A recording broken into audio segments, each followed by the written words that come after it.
8 in this first row. 1, 2, 3, 4, 5, 6, and 1 on this side.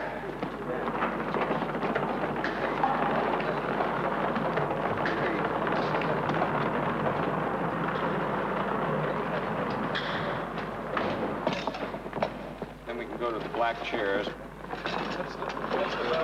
So the Schoenberg Concerto I will do twice, on Thursday morning and Wednesday afternoon, on the 2-hour rehearsal. Yes. Okay. The Wednesday morning will be all Stravinsky. You take a full rehearsal for the Mozart on Tuesday? No. That would save us some money. Wait a minute. We have 4 rehearsals. May I borrow your pencil? Yes.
Are we going to do Bolero again, I wonder?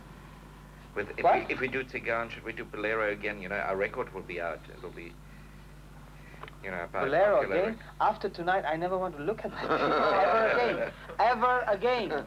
People ask, you know, like, well, why do you want to play in a symphony? And it combines the fact that you can do something creative and you can work with something you love to do and be involved in an art and yet make a living at it. Do I like it?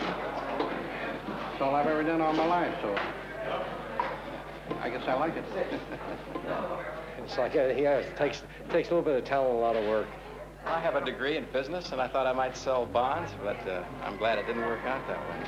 Started right out with the horn, and you know, made it easy because I'd already decided when I was in high school that I wanted to do it, so I didn't have any trouble. I started out in medicine. Pre-med. Got sidetracked? Got sidetracked in horn playing. Oh, I think music is one of the greatest experiences you can have, to bring harmony, especially in a symphony orchestra, harmony and melody. I've even left the house a little irritated at my wife, shall we say, and come to the symphony, and after the first few chords, it just seems to go away. It's beautiful. It does get to you. I've seen performances or heard performances of Bolero where the side drum, for instance, in the middle of the piece is already at its peak. You can't do anything about it. Therefore, then the conductor can't bring him down and build him up again. It's got to be done very, very carefully. We will start from the beginning, and I'd like a few of the first woodwind entrances.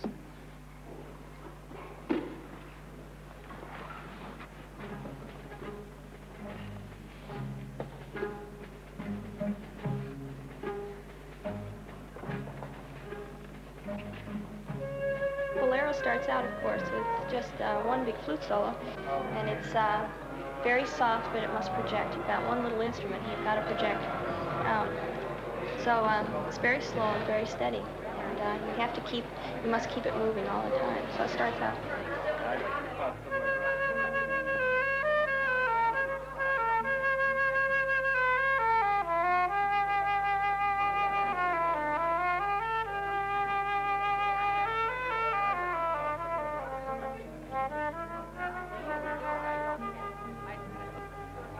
So it's very quiet, you see.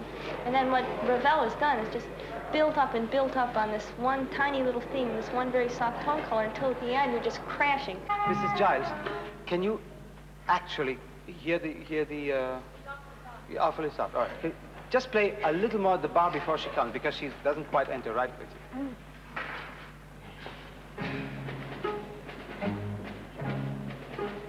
We must listen more to each other because the conductor's here flute player's over there.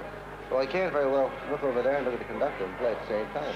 So that is done with the visual part, looking at the conductor and listening to the flute player listening to me, and this is the way we have this collaboration that works so well. The flute in the beginning plays it almost as if it's coming from a backstage, as if the wind is bringing the tune in.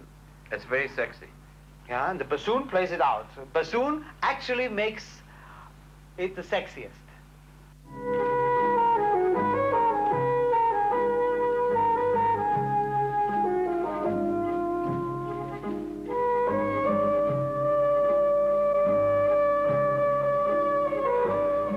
Well, the solo in the Bolero is considered one of the more noticeable solos because it's practically by itself and it's very extended. And there aren't many works written for the bassoon that are that extended and that exposed. So for that reason, it's considered difficult.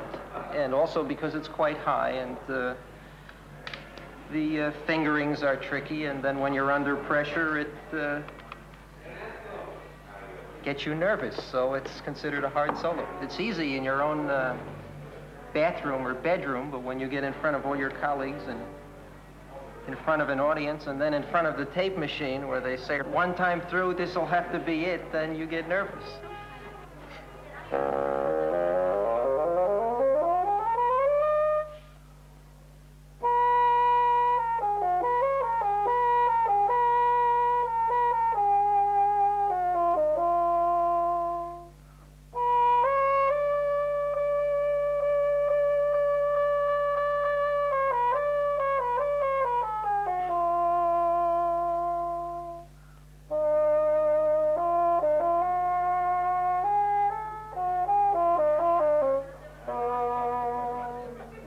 So on. That's the hardest part of the solo. And see how easy it is when I'm all by myself? There's a little bit too much difference between the dynamic of the clarinet to the bassoon. Can you just enter a little softer? All right, because we're still on the third entrance. Let's do once more the clarinet to the bassoon. That's 2 before 2. The conductor has got to calculate at each verse, let's say, how much each one has to give. For instance, when the violins first come in, which is really the 18th time that the theme is played, we must not bring in the violins at full strength because they're going to play it 4 times themselves.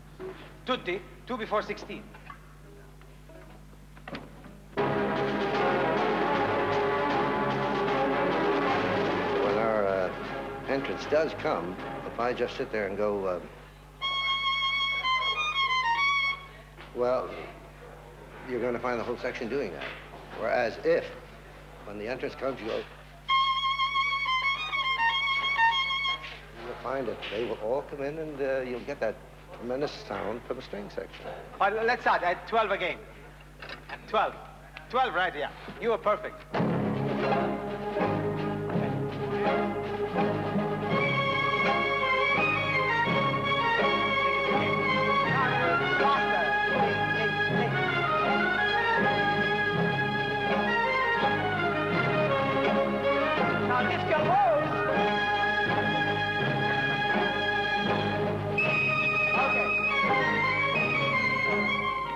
And it's not only the melody that's important. For instance, when the flute finishes, the second flute comes in on a G. As soon as the second flute ends the G, the bassoon takes up the same G, which is to a lay ear, if it's played well, he will not even notice the difference of instrument. A low flute and a high bassoon harmonically has probably the same amount or very close to the same amount of harmonics, overtones. And it's very difficult when a bassoon player really plays a very fat top G and a flute player plays a fat low G to have this connection. So it's also, the build-up is going on in the accompaniment as well as in the theme. And that is, I think, the problem or the challenge that a conductor faces before Bolero.